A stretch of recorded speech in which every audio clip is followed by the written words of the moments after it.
Shalom Antiokers and welcome to X Antioquia Creative Talks, kisah para Antiokers bersama Sakti aku ini yang bakal temenin Anda selama beberapa menit ke depan. Antiokers, hari ini kita masuk ke Selasa terakhir di bulan ini, bulan Agustus, dan berarti episode terakhir X dengan tema kemenangan. Dan seperti yang sudah-sudah, kemenangan yang kita bahas di X ini bukan cuma sekedar kayak menang lomba ya Antiokers dan sebagainya, tapi kita bisa juga dari sudut bagaimana kita memperjuangkan sesuatu sampai kita berhasil mendapatkannya. Dan spesial hari ini kita kedatangan seorang hamba Tuhan yang akan menceritakan proses kemenangan yang dirasakan olehnya. Itu tentang bagaimana dia menerima Tuhan Yesus sebagai juru selamatnya. Dan sekaligus ini adalah episode pertama kali Antiokers kita mengundang jemaat di luar Antioquia Tebet sebagai narasumber di Antioquia Creative Talks. Langsung saja saya panggilkan orangnya. Nama panjangnya ya, gimmick saja Antiokers, karena dia memang misterius pendetanya ini. Nama panjangnya adalah Pendeta Herfungki Yahya atau biasa dipanggil dengan Pendeta Fungki. Ini dia. Halo Kak Fungki, selamat malam. Haleluya. Haleluya. Oke. Gimana kabarnya Kak? Kabarnya luar biasa. Ya luar biasa. Yes ya. Pakai yes. Kak Fungki, terima kasih banyak sudah bisa hadir di Antioquia Creative Talks. Kita akan ngobrol-ngobrol banyak seperti yang sudah saya bilang di opening tadi. Karena tadi saya sempat terdiam dulu. Apa itu? Karena pasti obrolan kita ada kaitannya seputar itu. Tapi kalau boleh, Kak Fungki, saya boleh kasih kesempatan Kak Fungki boleh perkenalan ke Antiokers, boleh perkenalkan apa saja, nama dan lain-lainnya, silahkan diperkenalkan supaya Antiokers bisa punya gambaran siapa Kak Fungki ini sebenarnya. Silahkan Kak. Kenalin diri ya. Jadi bapak gua kasih nama Herfungki Yahya. 3 saudara, saya dari Palembang dan mantan dukun aja. Dan sekarang dipanggil Tuhan untuk jadi hambanya, jadi totalitas. Jadi hari-hari saya menghabiskan waktu buat melayani Tuhan aja. Amin, luar biasa. Jadi itu panggil aja Fungki boleh? Bener Fungki. Tapi saya dengar-dengar teman-teman juga manggilnya dengan panggilan Pak Pendeta Fung ya. Oh ya, banyak kan. Pokoknya terserah mereka ya. Yang penting akrab kayak apa gimana. aja lah. Yang penting nggak salah sebut aja. Anyway Kak Fungki, sekali lagi terima kasih banyak sudah bisa hadir di Antioquia Creative Talks. Seperti yang dibilang tadi, infonya Kak Fungki adalah mantan dukun ya. Ini sudah saya karena Kak Fungki sendiri yang menjelaskan ya, mantan dukun. Jadi kompak nih, satu mantan dukun, yang satu namanya Sakti. Jadi kayak Sakti Mandraguna. emang harus diharuskan untuk ketemu nih pada malam hari ini. Kak Fungki seperti bilang tadi, sekarang sudah ya menjadi hamba Tuhan juga. Mungkin boleh diinfoin juga Kak, sekarang ini pelayanannya Kak Fungki di mana dan dari tahun berapa melayani yang sekarang ini? Pelayanan di area Mangga 2. Dan lebih fokus ke discipleship, pemulitan, kemudian pelepasan, dan kemudian juga sosial. Ya, dan start pelayanan sebenarnya pertobatan ya tahun 1999 sampai hari ini. Dan hari-hari lebih banyak memang melayani orang-orang termarginalkan, orang-orang yang terluka, orang-orang yang butuh dilepaskan dari setiap kuasa-kuasa kegelapan dan lain sebagainya. Oke, berarti sekarang ini jadi hamba Tuhan, kalau nggak salah nama gerejanya GPD Solid Home ya Kak ya? Ya, GPDA Solid Home. Dan seperti yang Kak Fungki bilang tadi, sekarang bergerak di bagian ya care ke anak-anak jalanan, dan juga salah satunya adalah tentang pelepasan gitu Kak ya. Nah kalau misalnya ini yang menarik adalah tentang pelepasan ini Kak. Ini apalagi zaman pandemi ini, tahun ini masih ramai juga Kak tentang okultisme dan lebih ramai ya. Waduh. Iya. Padahal kan di rumah aja ya. Karena apa ya? Kebanyakan orang kan dulu ya sebelum pandemi yang ngandalin hal-hal yang sifatnya mistik gitu, tapi kok sekarang kayaknya semuanya pupus gitu. Jadi lebih banyak orang nyari Tuhan. Ya termasuk wanita-wanita malam. Jadi mereka tuh kan banyak pasang susuk lah segala macem. Kalau dulu kan laku keras ya. Sekarang agak sedikit menurun. Jadi mereka banyak coba untuk kenal Tuhan, minta dilayani, yang terlepasin susuknya dan hal-hal mistik yang ada dalam tubuhnya. Jadi Tuhan sih, Tuhan banyak lepasin mereka. Pelayanan pelepasan Kak Fungki sendiri itu apakah ada timnya atau memang dari jemaat yang membutuhkan ingin manggil Kak Fungki langsung japri ke Kak Fungki atau ada timnya untuk pelayanan? Kebanyakan memang aku sendiri biasanya. kadang-kadang juga ditemenin dengan temen atau tim, tapi di balik ini semua saya punya tim doa yang kuat sih. Oke. Di belakang layar. Di belakang layar tapi ya. Tapi Kak sebenarnya kalau boleh tahu sebelum kita ngobrol lebih jauh tentang Kak Funky yang tentang pelepasan tadi sebetulnya ya. Yang sebenarnya Kak Funky layani tentang pelepasan ini apakah memang notabene yang belum kenal Tuhan, yang belum terikat dengan Tuhan atau yang sudah punya agama sebenarnya tapi ya akhirnya mereka coba-coba untuk masuk ke tadi susuk dan sebagainya tadi. Iya. Yang sudah kenal Tuhan juga banyak. Oh. Ya, sampai itu yang nggak kenal Tuhan juga banyak. Jadi memang random ya. Iya, iya. Dan mereka kebanyakan kan yang kenal Tuhan juga ya seperti biasa ya Kristen KTP aja sih ya sebenarnya. Tapi mereka Ya masih memang percaya dengan hal-hal mistik. memang kelihatan sih seperti itu ya. Bahkan ada bukan cuman ya ke yang dunia gelap misalnya percaya kaleng kerupuk dan sebagainya juga masih banyak juga kayak gitu. Ini Kak Funky menarik nih pengen ngebahas tentang pastinya orang-orang penasaran kenapa sih sebenarnya Kak Funky ini bergerak di bidang okultisme ini gitu. Kenapa bisa bersentuhan dengan ini? Tapi kalau misalnya beberapa ada yang tahu story-nya dari Kak Funky, Kak Funky ini sempat infonya kayak yang kita dapatkan, terutama dari Bapak Gembala kita bahwa ada cerita menarik di awal pelayanan Kak Pendeta Funky gitu. Jauh sebelum melayani dan mengenal Tuhan, Kak Pendeta Funky memiliki masa di mana ketika kami dengerinnya itu salah satu ya masa kelam yang bisa salah satu masa kelam yang dialami oleh seseorang kayak itu bagaimana atau dari Kak Funky-nya langsung nih mungkin menceritakan masa kelam apa sih Kak yang ingin Kak Funky ceritakan ke Jokers pada malam hari ini? Oke, masa kelam sebenarnya berangkat dari keluarga. Jadi keluarga kami itu banyak ya khususnya keluarga bokap. Itu kami keluarga mistik. Oke. Ya, jadi turun temurun. Jadi dari keluarga kami itu suka dengan hal-hal yang sifatnya okultisme. Di samping itu juga aku juga terpengaruh dengan beberapa lingkungan teman-teman sahabat yang waktu itu juga memang lebih banyak untuk bergelut di okultisme. Jadi aku terbentuk dengan keluarga dan juga terbentuk dengan lingkungan sekitar aja sih. Oke. Jadi bukan memang secara tiba-tiba pengen tahu segala macam, tapi memang udah secara tidak sengaja didukung oleh seperti tadi ya keluarga dan juga lingkungan sekitarnya gitu kayak. Dan akhirnya masa kelam itu kelihatannya semakin dalam tanda kutip parah infonya sih Kak, karena aku kalau misalnya Antiochus pernah lihat juga di YouTube itu Kak Funky sempat ada video-video tentang Kak Funky tentang bagaimana berhubungan dengan pelet dan sebagainya kurang lebih seperti itu. Terlepas dari yang tadi situasi keluarga dan juga teman-teman dan segala macam, apa yang mendasari Kak Funky benar-benar lebih mau fokus ke dunia yang seperti tadi itu? Oke, dasarnya sebenarnya karena pengen diakui orang aja sih.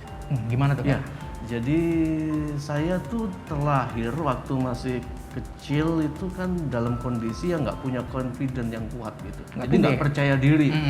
Nggak percaya diri, kemudian saya coba untuk ngebentengin diri saya gimana saya percaya diri gitu. Ternyata saya belajar banyak ilmu-ilmu gelap begitu. Jadi saya belajar santet, saya belajar pelet, saya belajar telus, saya belajar tenung, saya belajar guna-guna, saya belajar bela diri. Nah semuanya tuh saya pelajarin supaya bisa nge-backup saya kalau ada apa-apa begitu. Jadi larinya bukan ke Tuhan, tapi larinya ke kuasa kegelapan gitu, ke setan begitu. Oh, gitu ya Kak. Saya kalau ingat di masa lalu rasanya kayaknya mustahil gitu ya saya bisa kenal Tuhan dengan baik, terus saya bisa dijamah Tuhan dan dipakai Tuhan sampai hari ini. Wow, tapi waktu itu saya menyukainya, suka banget dengan hal mistik. Jadi kalau waktu kecil tuh nonton film, yang lain nonton Doraemon, yang lain nonton Kura-Kura Ninja zaman itu. Saya nonton yang sifatnya mistik semua. Wah, dan itu channel favorit saya. Saya dari kecil terinspirasi. Wah, gimana ya caranya bisa terbang? Oke ya. Gimana supaya badan saya dibacok nggak mempan dibacok gitu kan, ditembak nggak mempan. Saya kebal. Jadi itu yang saya kejar dari dulu. Waduh. Dan karena obsesi itu akhirnya saya jadi orang yang sangat brutal dengan bawaan emosi yang cukup keras yang membuat saya akhirnya hidupnya penuh dengan kekerasan dan penuh dengan dunia yang cukup nggak damai sejahtera ya, karena hari-hari saya pikir saya bisa dapetin damai dan ketenangan, tapi justru dengan hal seperti itu tiap hari saya ketemu musuh. Kalau nggak ada musuh, saya cari musuh. Waduh, nggak enak sebenarnya, nggak enak.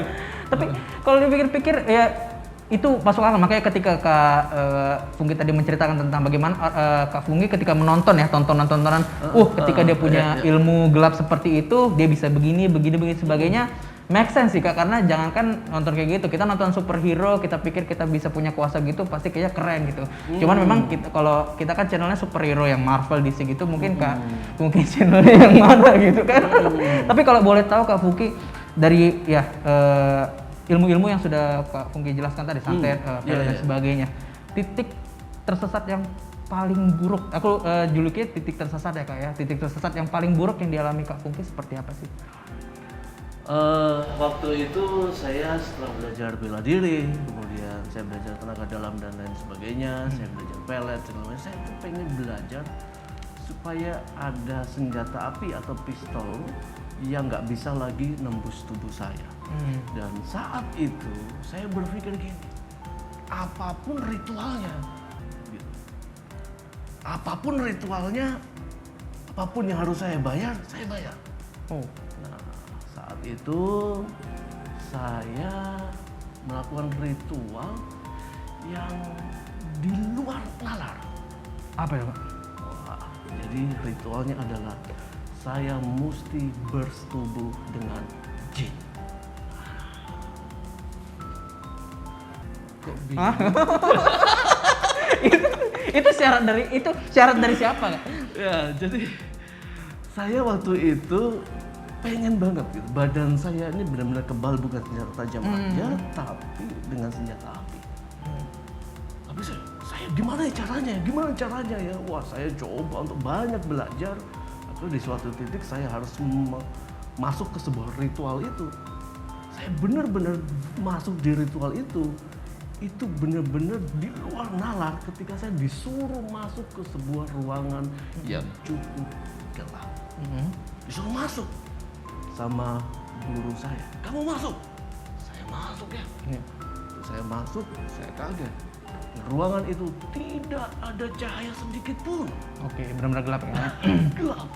Dan seluruh ruangan serba hitam, lantai hitam, tembok hitam, meja hitam, kasur spray hitam, semua serba hitam. Saya masuk ke sana. Nah, waktu masuk ke sana, bau ruangan itu wanginya luar biasa. Waktu saya mencium wangi-wangian, tiba-tiba muncul ada sebuah cahaya kecil, kurang lebih sekitar 3 meter atau 4 meter dari depan saya. Kemudian cahaya itu membentuk tubuh manusia. Dan pada waktu membentuk tubuh manusia, saya lihat dengan jelas ternyata dia berbentuk manusia atau berbentuk seorang wanita yang sangat cantik. Dan saat itu saya terhipnotis. Saya disuruh ngapain aja, saya mau. Jadi wanita itu cantik banget, pakai apa ya namanya? Kembun ya, pakai apa itu namanya? Pakai kembun begitu dan kayak wanita putri raja kerajaan dan cantik benar di depan. Saya terbengong, saya diem, matanya natap saya tatap. Tapi saat itu waktu saya tatap, dia minta apa saja, saya turutin. Termasuk saya harus melayani dia untuk saya bersetubuh dengan wanita itu. Dan itu jin. Jadi benar-benar kayak kehipnotis gitu ya? Wow, terhipnotis. Apapun terhipnotis. Ya, apapun. Nah, saya ada di ruangan itu, akhirnya saya diminta apa saja, saya mau. Gitu saya mau. Wah, dia minta itu saya mau, dia minta ini saya mau. Saya terhipnotis dan saya bersetubuh dengan jin itu. Saya baru tahu bersetubuh dengan jin itu kenikmatannya bisa 10 kali lebih nikmat dengan bersetubuh wanita biasa. jangan ditiru. Iya. Untung saya belum punya rencana itu. jangan itu menyesatkan ya. Menyesatkan ya. Tapi kenikmatannya bisa 10 kali lebih nikmat. Ya. Dan itu masa-masa yang sangat kelam buat saya ya. Dan saya benar-benar harus menyerahkan keperjakaan saya pada hari itu dengan jin. Itu terjadi satu kali itu atau Satu kali itu dan durasinya panjang loh. waduh. Saya ingat jam berapa saya masuk, itu jam 12 malam. Iya. Kemudian saya keluar juga jam 12 malam di hari dan tanggal berbeda. Oh, Saya ingat, oh hari ini tanggal ini berbeda ya. Jadi 24 jam saya ada di ruangan ritual. Wow, itu nggak enak sekali. Tapi waktu saya mau sadar kejadiannya aneh nih. Waktu saya mau sadar, ruangan baunya bau. Yang tadinya kan Wangi banget. Gitu. Tiba-tiba, wah, jadi bau nih. Ya, bau. Saya kaget dong. Tiba-tiba wanita yang di samping saya itu berubah jadi seekor ular. Ular. Tapi dalam kondisi saya nggak berdaya juga. Saya cuma lihat aja. Nggak bisa ngapa-ngapain. Lihat. Dia jalan pelan-pelan. Jalan pelan-pelan dan kemudian hilang. Ruangan berubah jadi bau itu tadi menyadarkan saya. Kemudian saya mendengar suara. Sudah selesai. Saya keluar dari ruangan, ternyata guru saya sudah tunggu saya di balik pintu itu, di ruangan itu. Saya keluar. Waktu saya keluar, dalam kondisi saya nggak berbusana, saya keluar, dia sudah bawa samurai. Terus habis itu saya disuruh telungkup. Kamu telungkup di sini. Dia cabut samurai. Di sampingnya dia ada tumpukan sayur. Dicacah itu sayur. Cop begitu. Kemana? Saya suruh telungkup. Saya tahu dia akan coba untuk tebas badan saya. Sayurnya kepotong. Saya dak-dikduknya minta ampun. Wah, saya takut gitu kan, samurai sudah diginiin.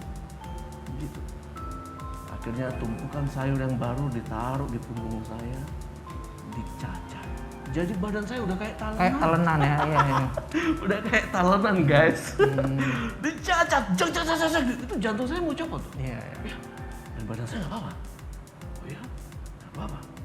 Habis itu sudah, saya ditusuk, udah lidah saya, bahkan sampai rambut saya nggak putus segala macam. Wow. Kemudian saya pokoknya samurai itu Dicobain lah semuanya. dari atas sampai kepala. Terus saya merasa bangga hari itu.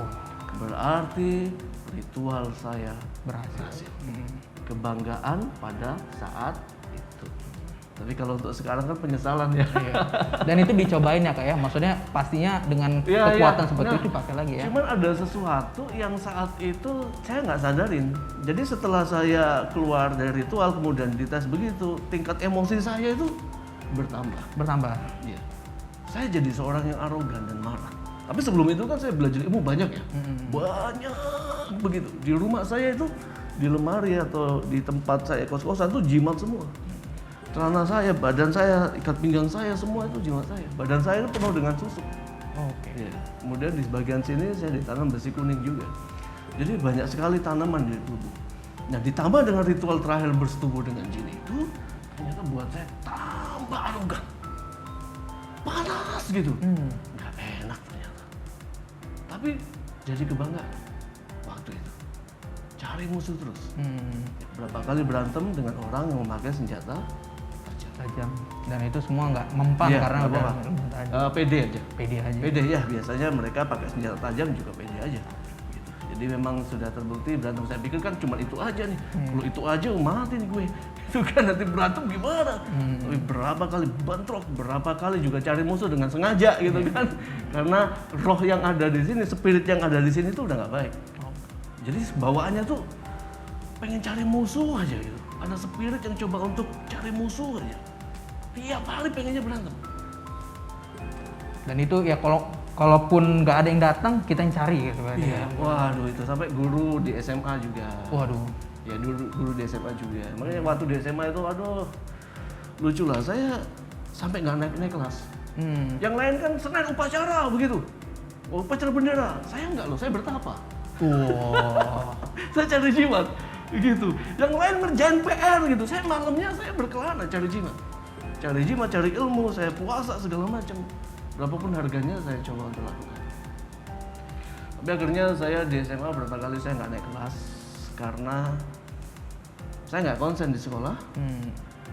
Ya hidup saya cuma cari untuk hal-hal yang mistik dan kemudian saya banyak berantem aja. Banyak berantem, kemudian guru SMA saya juga waktu itu juga saya cegat di tengah jalan, saya tonjokin gitu kan karena panas, karena saya dipermalukan di depan umum, perut saya dipukul sama dia, saya malu kan. Saya pikir saya tunggu ya, kamu berkebunnya kemana nih gitu. Jadi kan kalau di sana suka berkebun tuh, guru-guru sekolah tuh. Bawa pisau kan biasanya kalau berkebun. Saya cegat, duel berdua. Duel begitu ya, nggak lama kemudian saya nggak naik kelas. Di DO. Itu pas datangin dia pas berkebun, Kak Pungki kayak yang di ruangan itu, dipotong kebunnya dulu terus ini kebal gitu juga kayak untuk membuktikan dia kuat. Tapi Kak Pungki kan dibilang di awal gitu bahwa memang favoritnya itu tadi tentang dunia gelap, bahkan sebelum bersentuhan ke hal tadi kayak ya. Tapi masa nggak sih nggak ada hal yang paling menyeramkan yang pasti dirasakan oleh Kak Pungki? Terlepas bahwa Kak Pungki mungkin menyukai hal-hal yang gelap dan sebagainya, ada nggak sih Kak titik yang paling menyeramkan yang Kak Pungki rasakan di masa kelam itu Kak? Saya kalau mau cerita ini, saya rasanya kayak pengen nangis gitu. Dimana saya ngalamin masa yang sangat menyeramkan waktu saya terbaring di sebuah tempat selama 14 hari. Saya nggak makan, saya nggak minum, dan saya nggak bisa apa-apa. Di tempat itu roh saya keluar dari tubuh, kemudian roh saya bisa lihat tubuh saya kurus, kering, tinggal tulang. Waduh. Saya coba untuk masuk ke tubuh saya, nggak bisa.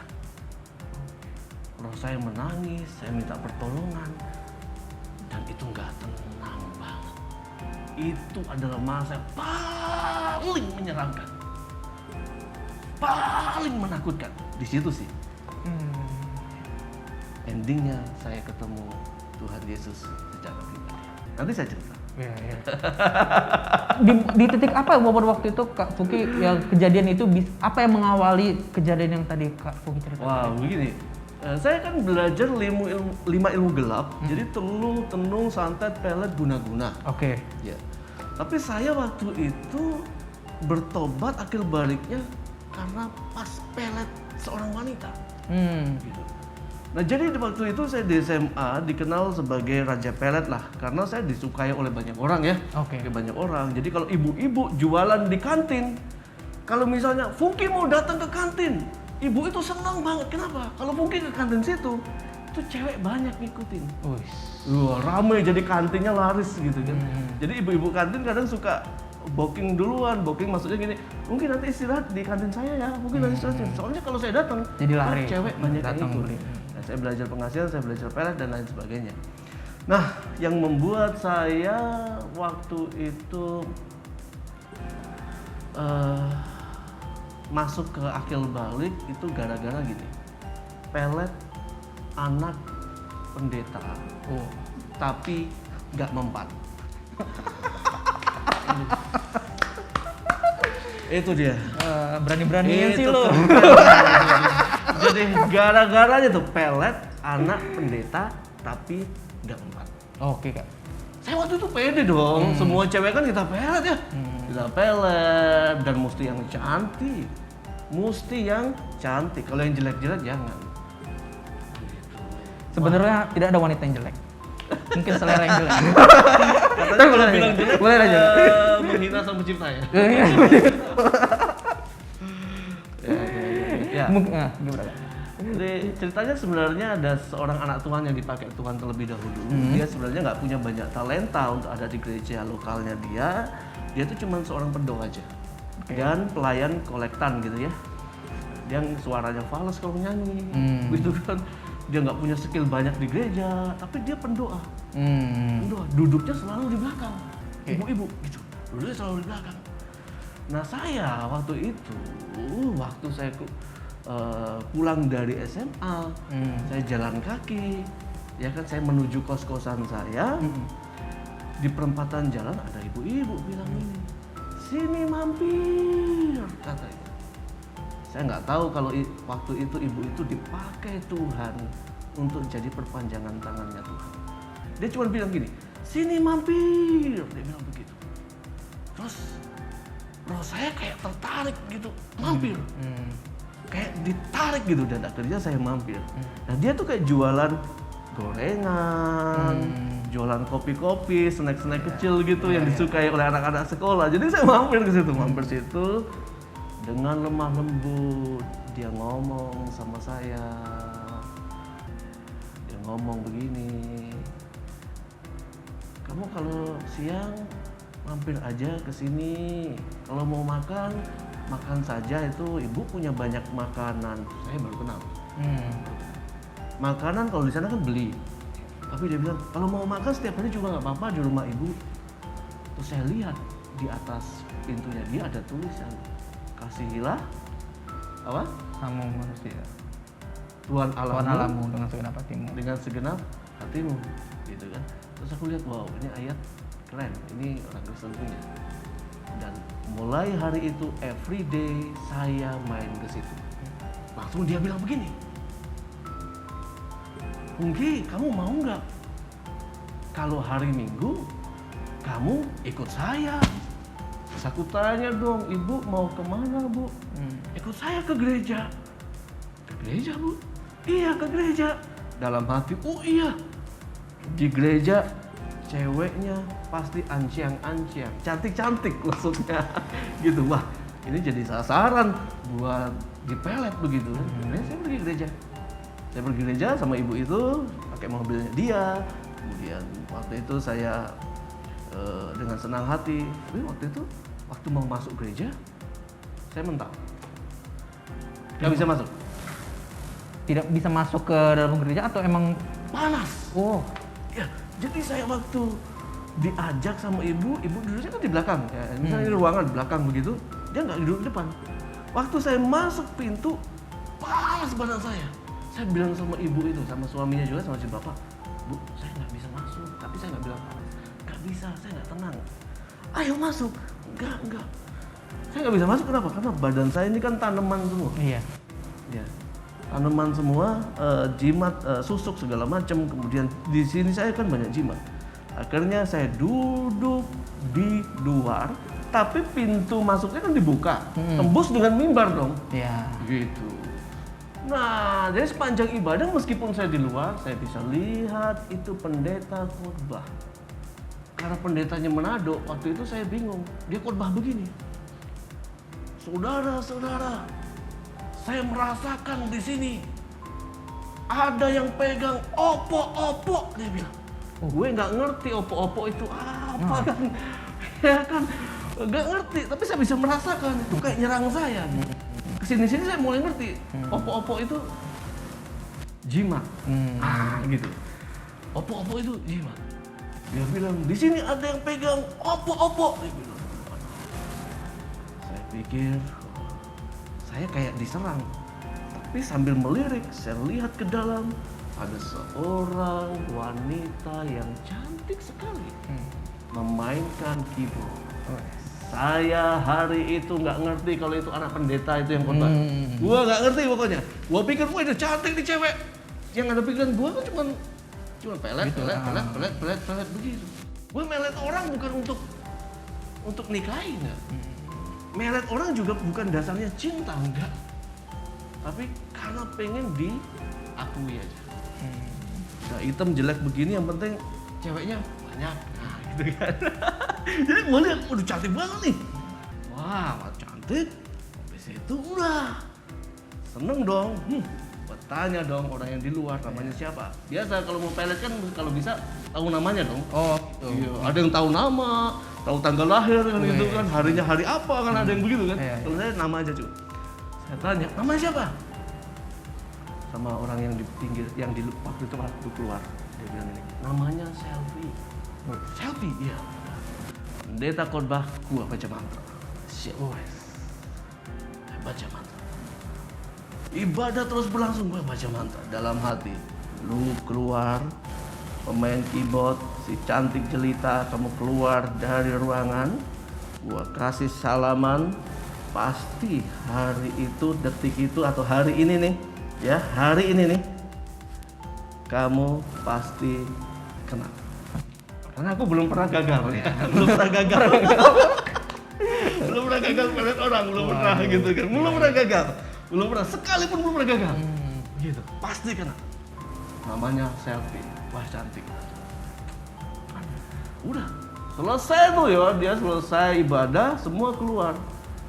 Nah, biasanya kalau gua pelet nih, pelet entah itu tepung, entah itu pakai mata, ada yang pakai asam rokok, atau mungkin ada salaman, pokoknya macam-macam lah ya. Kita kan banyak belajar ilmu pelet, gitu, banyak.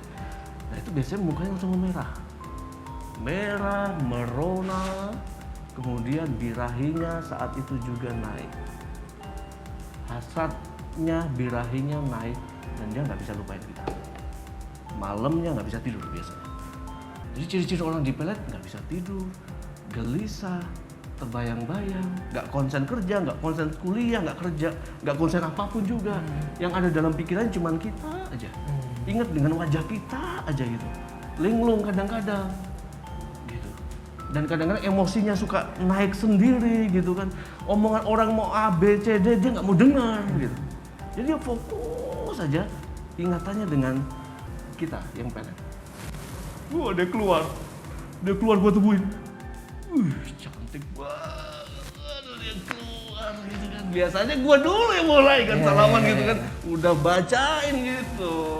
Jadi kan gue itu bacain gitu misalnya gitu. Gua udah siap-siap nih. Siap-siap. Dia duluan yang sapa. Dia bilang begini, "Hai kakak, baru pertama kali ya datang." Gua kaget dong kan, harusnya gue yang mulai dulu. Iya. Aku spontanitas dong ya. Biasanya kalau orang mau diajak salaman kan langsung spontan gitu kan. Nah, itu kan alam bawah sadar ya. Baru begini, kita kan langsung begini juga ya biasanya. Gue juga langsung begini, tek gitu.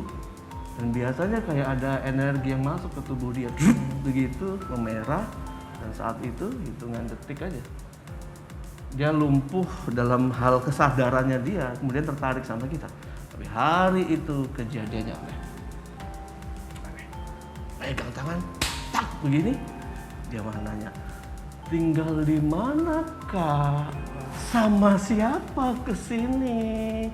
Bingung dong gue, bingung dong. Karena harusnya rundown-nya harusnya nggak kayak gitu ya, rundown-nya. Waduh, terus aku kok gini nih kejadiannya, nggak seperti biasanya. Tek gitu, dulu, kok kayak gini ya? Aku tinggal di sini, aku bilang aku ngekos gitu. Aku diajak sama ibu itu, aku bilang gitu. Habis itu sudah, kok nggak ada tanda-tanda ya dia kepelet. Terus aku pikir, wah, kayaknya nggak kena nih. Minggu berikutnya tambah penasaran. Oke. Lanjut. Belajar banyak ilmu ya, saya belajar banyak ilmu, Selasi Ileng, Puder Gileng, Semar Mesem, Jaka Sutra, Sarini Wulan, ada 7 lah, saya sudah lupa. Dan itu sempurna, belajar sempurna banget gitu. Dan itu sudah, minggu depannya diajak lagi sama ibu lagi. Saya selama seminggu, saya nggak bisa tidur, ini orang kok nggak bisa dipelet. Penasaran dong ya, gitu. Jadi minggu depan pengen datang lagi. Ibu itu ajak lagi, ayo ke datang lagi ya. Iya bu, aku datang, aku berangkat pagi-pagi ya bu. Iya, dalam hati aku masih penasaran. Akhirnya, iya. Nah, waktu itu minggu kedua gue datang ke sana ya. Datang lagi. Datang ke sana, waktu mau masuk gereja, mental lagi. Panas. Pendeta itu lagi nongol. Khotbahnya sama. Tentang jimat, tentang kuasa kegelapan, tentang opo-opo, sama. Gua pelet lagi si Selfie, kejadiannya sama. nggak mempan. Sampai minggu ketiga, minggu keempat saya lakukan nggak pernah mempan, tapi semakin penasaran. Dan tanpa aku sadari, Beberapa minggu gue ada di sana, firman Tuhan itu masuk di tubuh. Firman Tuhan sang pengkhotbah itu masuk. Firman gak pernah gagal ya. Amin. Firman gak pernah gagal. Jadi cara kerja Tuhan luar biasa. Ya, berminggu-minggu pelet anak pendeta gak mempan, tapi firmannya masuk. Firmannya masuk, firmannya masuk, firmannya masuk. Sampai dia bilang begini. Kamu yang pegang jimat-jimat, yang pegang kuasa kegelapan, bakar dalam nama Yesus. Waduh, itu gua pikir ya gua ngerti apa-apa ya. Bahkan aku pikir gua sendiri yang bakar. Iya, udah gua bakar. Nah ini masuk masa kekelaman. Gua bakar sendiri tuh jimat di depan kos-kosan aku. Soalnya aku agak nyempil, bakar. Dan hari itu waktu dibakar, tiba-tiba gua diserang oleh kuasa yang nggak terlihat. Ternyata dia marah sekali. Marah sekali, dan akhirnya aku jatuh, merangkak ke kamar dalam kondisi yang sudah nggak bisa apa-apa. Disitulah mulainya aku masuk ke masa kekelaman. Harusnya kan jimat itu diserahin sama pendeta. Iya. Pendeta yang bakar. Kalau bisa kan gitu ya. Tapi saya sendiri yang bakar. Dan hari itu saya jatuh kayak ada yang nyerang, ada pukul di tengkuk saya, pop begitu saya merangkak. Ternyata saya aku tidur di lantai dekat dipan saya. Dalam kondisi saya kaku dan roh saya keluar. Saya pernah belajar Rogo Sukmo. Rogo Sukmo itu ilmu di mana roh kita keluar dari badan. Ya, badan kita stay di sini, tapi roh kita bisa melayang kemana-mana dan bisa lihat situasi dan kondisi di tempat yang berbeda. Bahkan ada yang level sampai luar pulau juga. Ya, tapi dalam level tertentu ya, karena kan masih banyak level-levelnya ilmu Rogo Sukmo seperti itu. Nah, jadi waktu dalam kondisi saya kaku, roh saya benar-benar keluar. Oke. Wow, itu masa-masa yang sangat gak nyenengin buat saya. Karena waktu itu nggak tahu kenapa saya kan nggak pengen dong roh saya keluar. Dalam kondisi saya nggak berdaya. Iya. Iblis marah sama saya karena semua jimat sebagian itu saya bakar. Tapi yang saya suka nggak saya bakar. Jadi hati saya itu separuh-separuh gitu. Masih ada yang saya sukai untuk iblis, tapi ada yang nggak saya suka saya bakar. Jadi berhapus masih sebagian. separuh-separuh waktu diperebutkan gitu. Wow, saya terbujur kaku, tiba-tiba nggak tahu kenapa roh saya keluar dan saya lihat badan saya begini, pengen masuk lagi tapi nggak bisa. Oke. Nggak bisa. Akhirnya saya kayak saya nangis gitu. Lihat badan saya yang semakin hari semakin kurus dan kayak tulangnya mulai kelihatan. Saya liatin badan saya, mata saya kalau terbuka itu misalnya terbuka itu kelihatan kosong, nutup lagi, terbuka kelihatan kosong, nutup lagi. Dan itu berhari-hari. Saya nggak bisa masuk. Nah, habis itu saya mulai ingat, roh saya tuh ingat tentang khotbah yang ada di gereja. Satu kata yang saya nggak lupa waktu hamba Tuhan dan pendeta itu bilang begini, kalau ada masa-masa sulit, masa-masa yang kamu nggak mampu lagi, panggil Yesus. Oke. Panggil Yesus. Saya nggak bisa lupa itu. Roh saya diingatkan, tentunya itu cara kerja Tuhan ya waktu itu untuk ingetin saya. Roh saya mulai teriak, Yesus, Yesus, Yesus. Tiba-tiba saya merasa roh saya itu balik ke tubuh. Nah pada waktu balik ke tubuh, saya kaget kan. Loh, saya kok sudah ada di sini lagi gitu. Saya sudah balik ke tubuh. Tapi saya nggak bisa apa-apain, nggak bisa ngapa-ngapain. Saya cuma dimampukan untuk mengangkat tangan. Panggil Yesus lagi. Yesus, Yesus, waktu saya angkat tangan begini. tiba-tiba ada sebuah cahaya yang sangat silau sekali. Itu menyerupai sosok tubuh manusia, berjubah dan mukanya itu berkilau. Meskipun saya nggak bisa lihat dengan jelas mukanya, tapi saya tahu itu adalah Yesus itu sendiri. Waktu secara spirit, secara roh tangan saya ulurkan begini, tiba-tiba saya melihat tangannya, dia juga mengulurkan begini, bersentuhan. Waktu bersentuhan ada sesuatu yang membuat saya kaget. Ada dobrakan pintu, karena kos-kosan saya kan dengan waktu saya jatuh saya sempat untuk kunci. Oh, oke. Dobrakan pintu kenceng banget, dia begitu. Beberapa kali dia bersamaan waktu bersentuhan. Nah, pintu itu didobrak, tiba-tiba ada kayak energi yang positif itu ngalir ke tubuh saya, dingin begitu, teduh, tenang gitu, damai gitu. Jadi dua hal saat itu, dobrakan pintu dan kedamaian mengalir. Nggak taunya itu orang yang dobrak pintu suami istri tukang jual jamu. Oke. Dia adalah orang yang belum kenal Tuhan, ya, yang belum kenal Tuhan, tapi Tuhan bisa pakai dia untuk mendengar ada suara yang bilang dobrak pintu, di dalam ada fungki. Tuhan bisa pakai siapa saja ternyata. Yes. Ya, Tuhan bisa pakai siapa saja. Dan sebelum itu belum kenal dengan pasangan itu, Kak? Atau sudah kenal sebelumnya? Yang pendeta jamu itu belum sama. Jadi memang ya udah, mereka inisiatif dari mana tahu untuk membuka pintu itu untuk Kak? Oh ya, kalau yang tukang jamu udah kenal. Udah dengan kenal. saya, sudah kenal dengan saya. Dia bilang dia dengar suara dobrak pintu, dalam ada fungki. Waktu dia lihat, dia kaget dong. Saya kan tetap nggak bisa apa-apa. Iya. Saya bisa buka mata, tapi saya nggak bisa apa-apa. Masih dalam situasi kaku. Iya.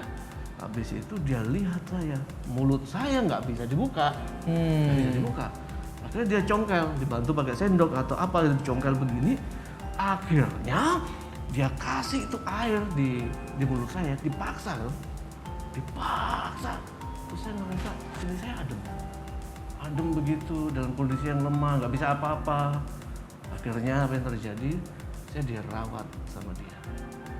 Dan saya waktu itu linglung, nggak bisa ingat apa-apa. Kalau gini kan, oh, ini apa ya? Ini namanya handphone. Ini apa ya? Oh, ini laptop. Ini apa? Tapla. Ini warnanya putih. Saya linglung aja, cuma liatin begini gitu. Misalnya lihat gini kan saya sudah kenal. Oh, ini si Sakti gitu. Saya cuma lihat ini siapa? Saya sudah lupa ingatan. Terus saya ingat-ingat. Ternyata selama saya ada di lembah kekelaman yang nggak enak itu, ternyata saya ada di situ selama 14 hari. 2 minggu. 2 minggu Wow. saya nggak berdaya, tapi saya nggak mati. Iya. Karena masih ada spirit negatif yang belum keluar juga. Jadi dari susuk saya, dari jimat-jimat gitu kan, membuat saya bertahan saat itu. Jadi saya dirawat, singkat cerita, akhirnya saya menyerahkan diri untuk menjadi hambanya. Langsung ke gereja. Ya, gereja yang saya sama. di gereja yang sama, lepasan di sana. Akhirnya saya mengabdikan diri. Tapi saya ngaku loh sama Pak Pendeta itu. Ngaku sama dia. Pak Pendeta, dulu saya kesini itu sebenarnya bukan untuk ke gereja. Ya kenapa ya? Gua mau pelet anak Pak Pendeta.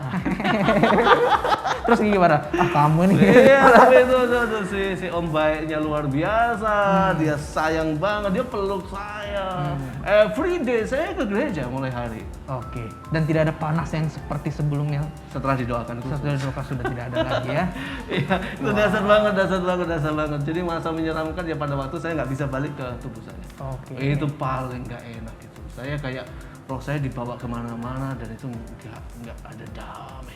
Itu mengerikan, kayak ada roh kematian di sekitar saya. 14 hari. 14 hari saya nggak bisa masuk ke tubuh. Gentayangan kemana-mana, nggak enak gitu. Aduh, itu masa-masa sulit saya. Tapi puji Tuhan, Tuhan Yesus dasar. Dahsyat luar biasa. Saya bangga banget dengan Tuhan Yesus. Ya, every day saya di gereja itu saya dididik, gimana saya berdoa, saya dididik gimana saya berpuasa, saya dididik gimana saya menyembah Tuhan, untuk dekat dengan Tuhan. Yes. Dan di situ juga aku baru ngerti kenapa ini selfie kagak bisa dipelet. Nah, lu mau tahu nggak? Mau dong, kenapa? Nah, Antiokers mau tahu kenapa itu selfie nggak bisa dipelet? Jawabannya adalah jadi gini. oh, kirain mau disimpan di YouTube channel. Gimana, Kak? Selfie nggak bisa dipelet tuh gini ceritanya. Waktu saya tinggal di gereja itu, gue benar-benar melihat dengan mata gue sendiri. Ternyata ini cewek hidup dalam doa puasa. Oke. Setiap jam 5 pagi berlutut berdoa. Makanya jangan malas-malas berdoa, guys. Nah, sepele kan? Iya kan? Dia doa puasa rajin. Hmm. Baca Alkitabnya every day. Oke. Doa puasa, tiap pagi berdoa. Gimana mempan di pelet? Kalau yang lain-lain mempan. Jujur ya, waktu itu yang gue peletin banyak orang Kristen. Pakai kalung salib. Mempan nggak? Mempan. Karena Kristen-Kristenan. Nah. Di Golgota juga masalahnya ada 3 salib kan? Kanan kiri salib penjahat ya. Iya. Salib tengah salib Yesus. Iya kan? Nah, kalau setiap hari kita berdoa, setiap hari kita menyembah Tuhan, setiap hari kita baca Alkitab, berarti kita salib mana? Salib tengah ya. Salib tengah. Tapi kalau di pelet mempan ini salib penjahat di kanan kiri aja. Ya, jadi banyak banget yang kalung salib saya pelet mempan. Tapi yang satu ini nggak mempan karena hidupnya Benar-benar doa puasa. Begitu. Benar-benar diserahkan kepada Tuhan ya, Kak ya. Dua puasa yang Dahsyat tidak banget. Ternyata sehebat-hebatnya ilmu yang saya pelajarin masih ada kuasa dahsyat tak tertandingi. itulah kuasa Tuhan Yesus. Dari situ saya langsung wow, keren ya. Tuhan Yesus luar biasa, ada yang lebih hebat nih. Iya. Gitu. Dari situ Sakti aku coba untuk belajar pada Tuhan, dekat dengan Tuhan seperti apa, dan aku semakin antusias sampai hari ini aku all out sama Tuhan. Habis-habisan hidupku, ya, teleponku 24 jam buat ngelayanin orang. Kamu mau kerasukan, kamu mau dibantu jam 3 pagi, jam 2 pagi, telepon aja, saya pasti datang. Oh, oke. Karena saya cinta banget sama Tuhan dan saya mau investasikan waktu sebanyak-banyaknya untuk Tuhan. Tapi pada saat di awal itu berarti kan Kak Fungki akhirnya menyerahkan diri setelah semua dilepas dan menyerahkan diri kepada di gereja itu ya Kak ya, dan menjadi orang percaya. Pastinya Kak jangankan yang seperti itu ya, maksudnya bertobat misalkan ambil contoh berhenti menggunakan obat-obatan terlarang misalkan, ketika benar-benar dia menyerahkan diri untuk selesai, kadang masih ada godaan-godaan ataupun ya mungkin kesulitan-kesulitan yang dia dapatkan pada saat masa pertobatan itu. Ketika kejadian Kak Fungki telah menyerahkan diri, telah mencoba untuk mengikuti supaya hidup yang benar gitu, masih ada ujian-ujian apa aja sih Kak yang pastinya ada terasa gitu? Kebanyakan tuh kan orang balik ke dunia lamanya kan karena masih bersentuhan dengan komunitasnya kan, komunitas lamanya. Oke. Jadi banyak ya ngalamin seperti itu kayak narkoba dan lain sebagainya. Balik lagi karena masih connect dengan hal-hal yang lama. Oke. Ya kan, dengan sahabat dan komunitas yang lama. Nah, waktu itu saya enggak. Waktu itu aku dipisahkan. Jadi aku dipisahkan dengan teman-teman yang sama sealiran, belajar okultisme dan lain sebagainya. Aku benar-benar ditaruh di gereja. Dan statusnya waktu itu saya ditawarin untuk saya sekolah Alkitab malahan. Oke. Mau sekolah Alkitab kan, waduh, ini katanya bilang gue kalau mau sekolah Alkitab kamu mesti TC, training center. Wah, jadi saya dididik habis-habisan di situ. Dididik berdoa, dididik puasa dan lain sebagainya. Dididik untuk nggak berontak, dididik suruh nyebur kolam tai saya pernah.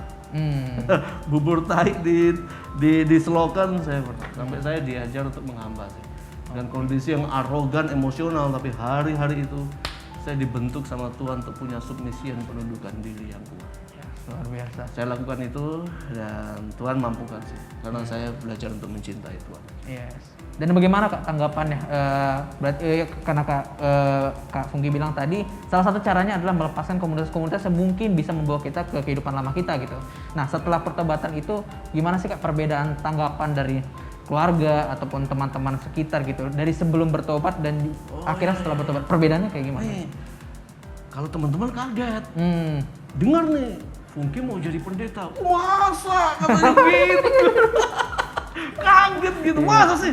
Iya gak mungkin gitu kan. Kan Fungki dulu pernah ditanya, cita-citamu jadi apa?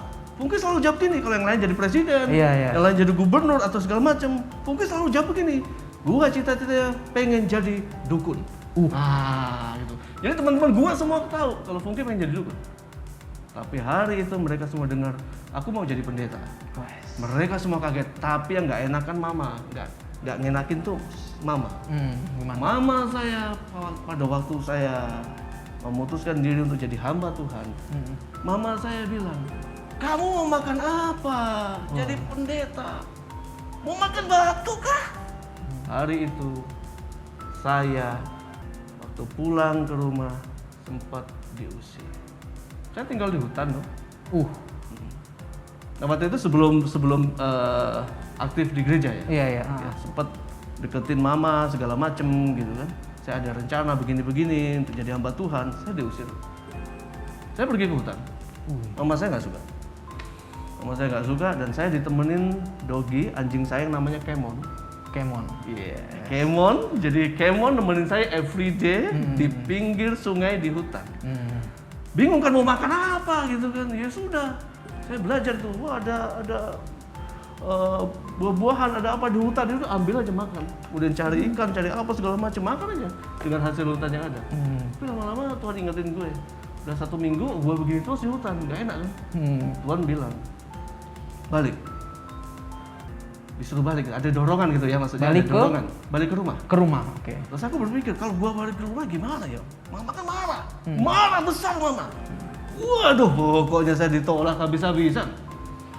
Tapi saat itu saya dengar-dengaran dengan gerakan Tuhan, saya pulang. Waktu saya pulang ada sebuah kejadian yang nggak saya sangka. Nah itu yang disebut dengan God plan.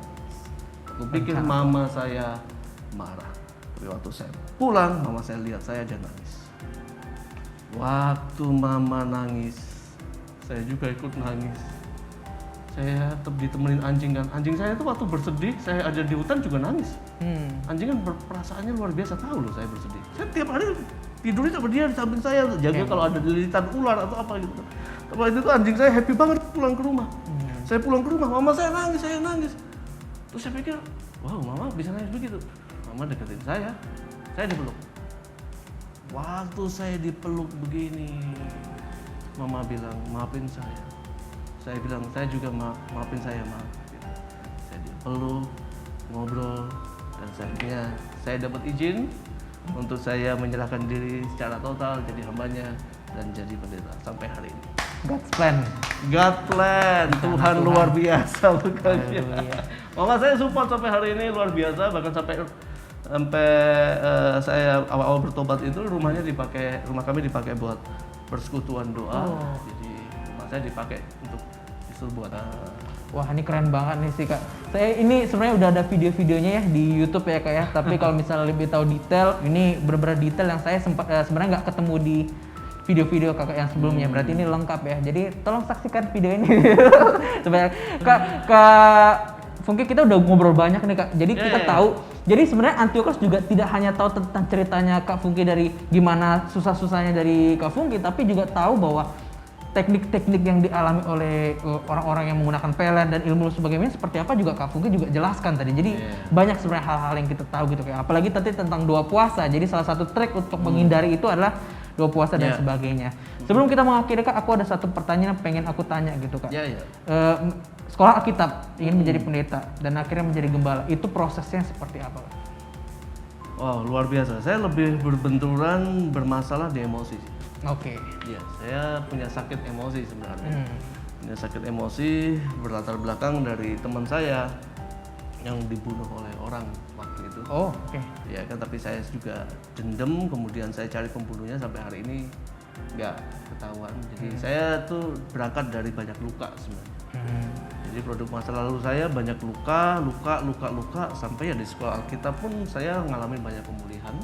Kemudian saya praktek di gereja ini, saya ikut 7 gembala, pindah dan di situ saya banyak belajar untuk menahan emosi saya, untuk tenang seperti apa, untuk teduh seperti apa, untuk bisa memunculkan damai dengan pertolongan Roh Kudus seperti apa, saya belajar.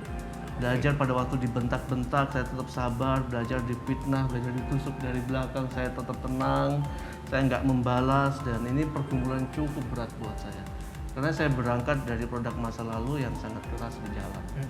Tapi puji Tuhan, setelah saya ngerasa Roh Kudus udah ubahin hati saya untuk tenang, teduh, kemudian sabar sama orang. Karena saya memutuskan mungkin saatnya saya belajar untuk menggembalakan. Yes. Saya startnya tahun 2009 dan memulai pelayanan di jalanan gitu. Di jalanan, ya di jalanan juga melayanin orang-orang yang termarginalkan. Bertobat tahun 2000 ya, kemudian 2009 memutuskan untuk keluar dari gereja lokal untuk mencari jiwa-jiwa secara sendiri gitu. Supaya banyak yang mengenal Tuhan ya. Iya. Ya, ada satu hal yang aku pengen tarik positif sebenarnya Kak. Jadi bahwa yang Kak Fungki alami bahwa ketika Tuhan membolehkan Kak Fungki untuk mengalami kuasa Tuhan ataupun bertobat gitu ya, Tuhan nggak serta-merta meninggalkan ya. Jadi ada proses kayak menahan emosi yang tadi sepertinya Kak Fungki sudah jelaskan bahwa masa kelam itu Kak Fungki secara emosional jadi tidak stabil, lebih sering marah dan sebagainya. Akhirnya malah di akhir menjadi hamba Tuhan yang secara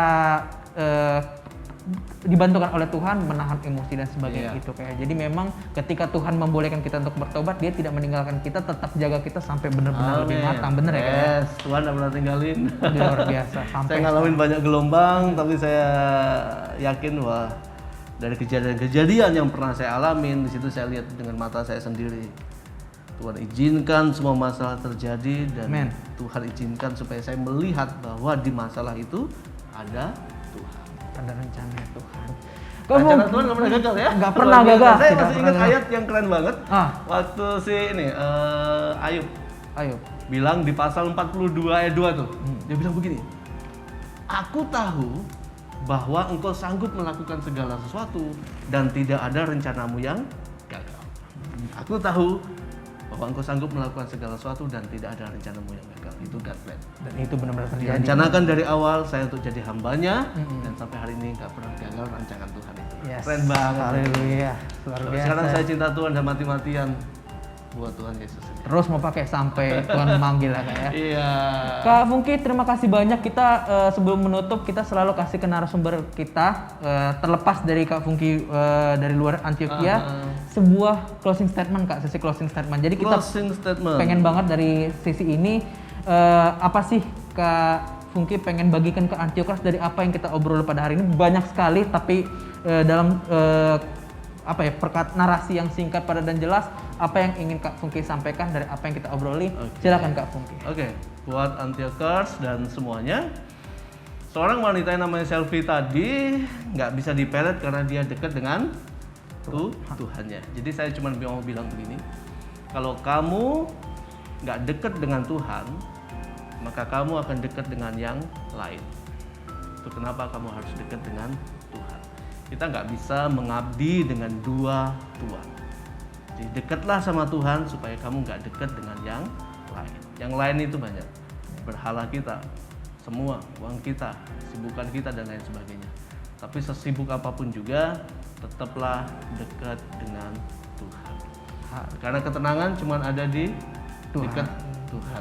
Ya kan, Pemasmur bilang apa? Hanya dekat Allah saja, aku tenang. Yes. Makanya, hati saya adem, hati saya tenang, hati saya sekarang teduh sekali. Kenapa? Saya coba mengutamakan nama intimacy with God sih.